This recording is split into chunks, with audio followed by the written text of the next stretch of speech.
give the floor to the representative of Israel.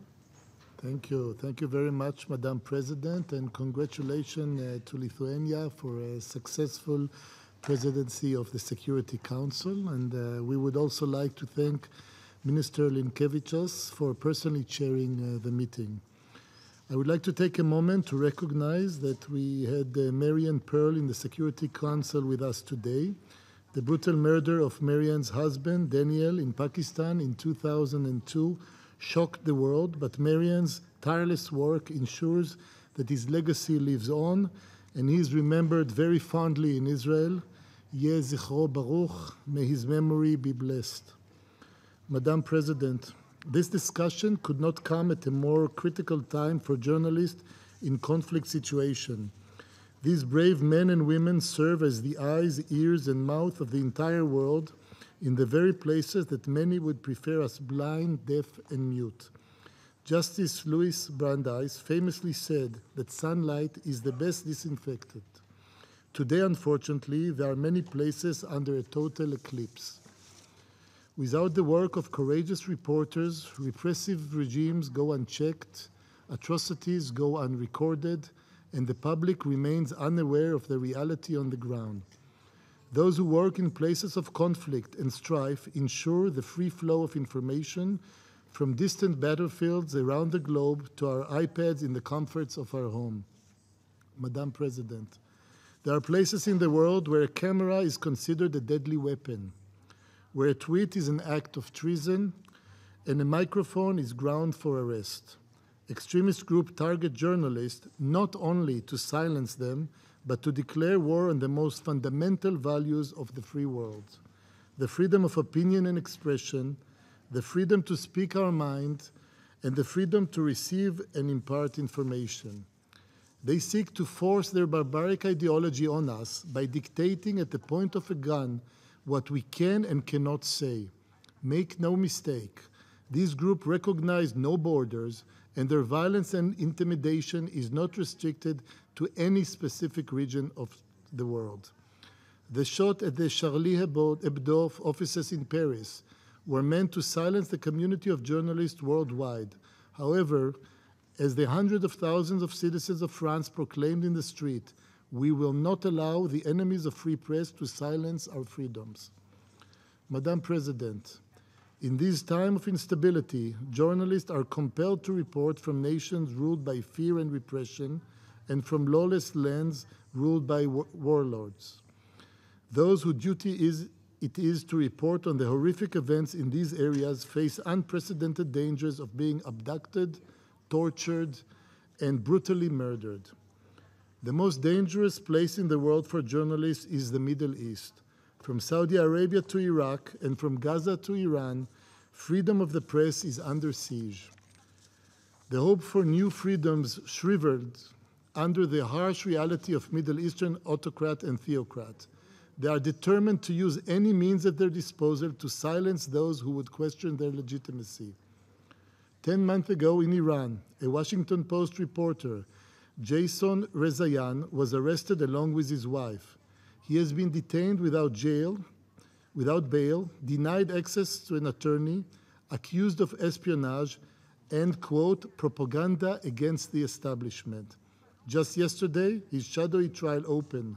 Not surprisingly, the hearing to decide his fate will be conducted behind closed doors.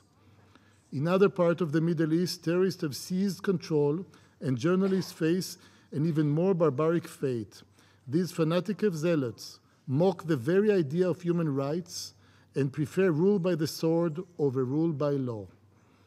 Their idea of due process is a masked man beheading a helpless human being on his knees and posting the execution on YouTube. Madam President, the iron-fisted rule Hamas has on Gaza Strip provides a powerful example of what happens when the press is not free to report what they see and hear.